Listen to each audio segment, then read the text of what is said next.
એકવાર સ્વામી વિવેકાનંદ તેના આશ્રમમાં તેમના પાળેલા કૂતરા સાથે ચાલવા નીકળ્યા. અચાનક એક યુવક આવ્યો અને સ્વામીજીના પગમાં પડીને કહેવા લાગ્યો કે સ્વામીજી, હું જિંદગીથી ખૂબ જ પરેશાન છું. હું દરરોજ સખત મહેનત કરું છું, પરંતુ આજ સુધી મને સફળતા મળી નથી. ખબર નથી પડતી કે ભગવાને મારા ભાગ્યમાં શું લખ્યું છે. યુવકની મુશ્કેલી સ્વામીજી તરત જ સમજી ગયા. તેણે યુવકને કહ્યું, ભાઈ, તું મારા આ કૂતરાને દૂર એક રાઉન્ડ મારીને આવ, પછી હું તારા પ્રશ્નનો જવાબ આપીશ.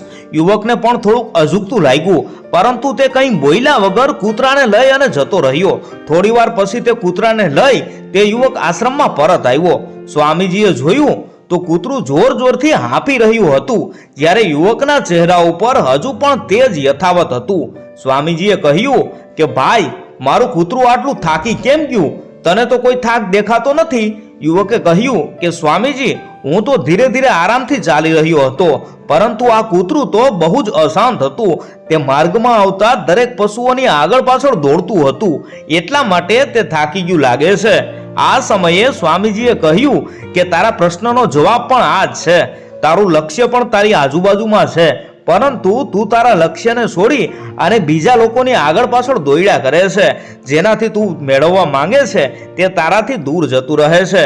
યુવક સ્વામીજીનો જવાબ સાંભળી અને પોતાની ભૂલોને સુધારવામાં લાગી ગયો.